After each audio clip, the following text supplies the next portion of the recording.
আসসালামু আলাইকুম। আশা করি সকলেই ভালো আছেন। আজ আমি রান্না করব আলু মুসুরের ডাল। এই গরমে কিছু খেতে ভালো লাগছে না, তাই আজকে দুপুরে একটু হালকা খাবার খাবো, তাই আলু মুসুরের ডাল রান্না করব। এখানে নিয়েছি আলু, পেঁয়াজ কুচি, রসুন কুচি, কাঁচা লঙ্কা কুচি আর মুসুরের ডাল নিয়েছি। ডালটা কড়াইয়ের মধ্যে নিয়ে নিচ্ছি আর ডালটা এখন খুব ভালোভাবে ধুয়ে নেব। ডালটা খুব ভালোভাবে ধুয়ে নিয়েছি আর এখন কেটে রাখা আলুগুলো দিয়ে দিচ্ছি। আলুগুলো আমি খুব ছোট করে কেটেছি যাতে ডাল আর আলু একবারই ভালোভাবে সেদ্ধ হয়ে যাবে। গ্যাসটা জ্বালিয়ে কড়াটা চাপিয়ে দিয়েছি আর ঢেকে দিয়ে ডালটি সেদ্ধ হতে দেব।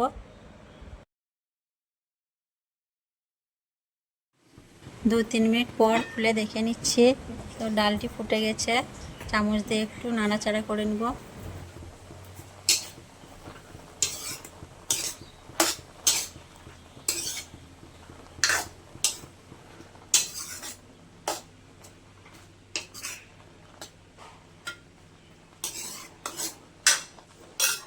এখন দিয়ে দিচ্ছি 1 চামচ নুন, যাতে ডাল আর আলু তাড়াতাড়ি সেদ্ধ হয়ে যাবে। ডালের পানিটা কমে গেছে ফুটার পর, ওই জন্য আর এক বাটি পানি দিয়ে দিচ্ছি ডালটা সেদ্ধ হওয়ার জন্য।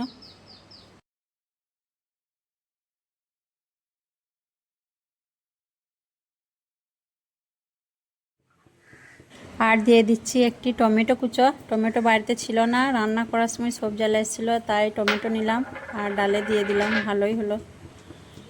নেড়ে চেড়ে আবার আমি ঢাকা দিয়ে কিছুক্ষণ রান্না করে নেব।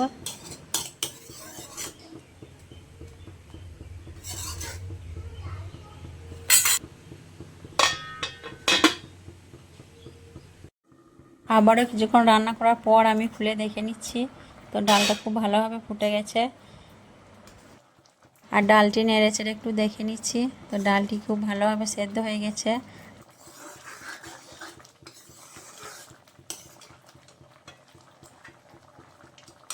আলুটা দেখে নিচ্ছি সেদ্ধ হয়েছে কিনা, তো আলুটি সেদ্ধ হয়ে গেছে।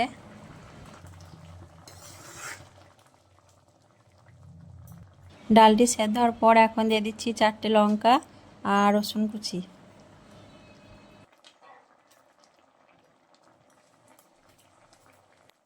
এক বাটি পানি দিয়ে দিচ্ছি। আর ডালটায় আমি হলুদ দিব না, কারণ আলু মুসুরির ডালে হলুদ দিলে খেতে ভালো লাগে না। সাদা ডালটাই খেতে খুব ভালো হয়, সেন্ট হয়। আর পানি দেওয়ার পর আরও আমি একবার ভালোভাবে ডালটা ফুটিয়ে নেব।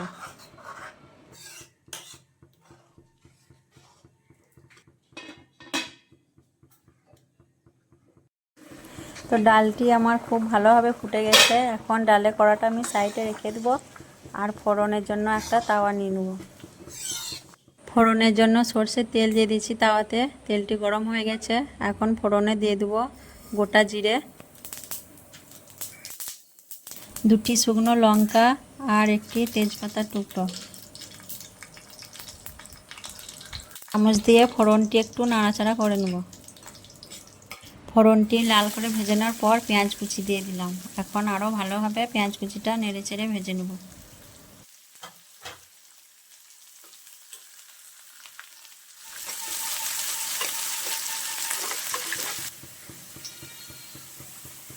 ফোড়নটি লাল করে ভাজা হয়ে গেছে, এখন ডালে দিয়ে দিন।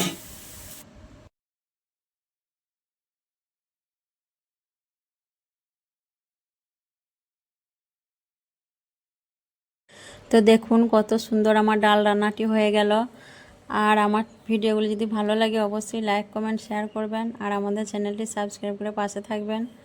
আর এরকম ডাল আপনারাও বাড়িতে রান্না করে খাবেন, খুবই স্বাদ এই ডালের। খুবই সহজ একটি রান্না, সহজেই বাড়িতে বানাতে পারবেন।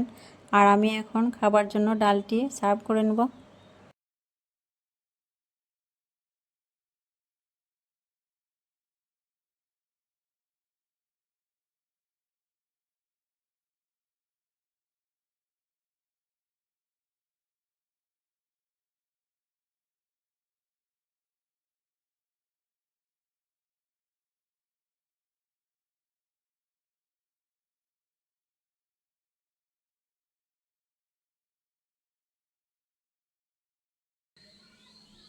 তো এই ছিল আজকের আমার দুপুরের খাবার, ভাত, শাক ভাজি, ডাল আর মাছ ভাজি। তো এই ছিল আজকে দুপুরের খাবার। তো খাবারটা খেয়েও খুব তৃপ্তি পেয়েছিলাম। আর সকলেই ভালো থাকবেন, সুস্থ থাকবেন। আল্লাহ হাফিজ। আসছি আবার পরের ভিডিওয়।